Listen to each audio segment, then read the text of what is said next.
అయితే ఈ Instagram YouTube వచ్చిన కాంచెల్లి అసలు ఎవ్వరు తగ్గుతలేరు కదా.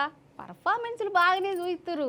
అన్నం తిన్నా, ముఖం కడుక్కున్నా, దుఃఖంకి పోయినా, కూరగాయలు కొన్నా వీడియోలు తీసుడు ఇన్స్టాగ్రామ్లో పెట్టుడు ఇదే కథ. ఇక ఇంకొందరైతే మా ఇల్లు ఎట్లున్నదో చూద్దురు రారి అని వీడియోలు చేస్తుంటారు. గట్లనే ఒక అక్క వీడియో చేసింది అట, ఇంకేమైందో మీరు చూడాలి. ఆగో ఈ యొక్క మధ్యప్రదేశ్ రాష్ట్రం ఆమె ఇన్స్టాగ్రామ్ రీలు బాగా చేస్తుంది. యూట్యూబ్ కోసం హోమ్ టూర్ వీడియో కూడా చేసిందోలా. అయితే మొన్న ఈమె కాడ ఉన్న బంగారం అంతా బయట పెట్టి, నా ఇంట్లో గింతగానం బంగారం ఉన్నది, ఇవి కమ్మలు, ఇవి బుట్టలు, గొలుసులు గిన్నున్నాయి, గాజులు గన్నున్నాయి అనుకుంటా వీడియో తీసిందోలా. మీరు కూడా చూడాలి జరా.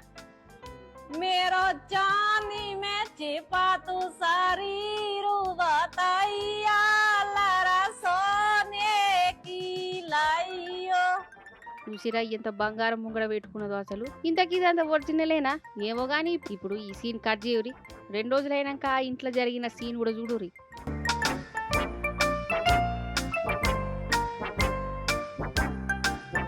ఏందంటారా దొంగతనం జరిగిందోలా.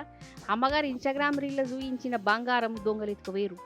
ఈ రీల్ చూసి మధ్యాహ్నం రాత్రి ఇంట్లో వచ్చి ఇల్లంతా చదిరి ఉన్నాయి లేని బంగారం వెంటంతా ఎత్తుకుపోయారట. పాపం ఇప్పుడు గిట్ల తండాడుతున్నది.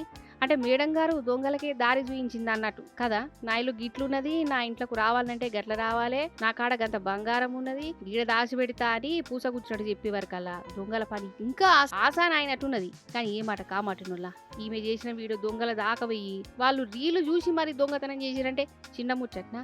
అంటే దొంగలు రీలు చూసి దొంగతనాలకు దిగబడుతుర్రు. అయితే గట్లున్నది కథ.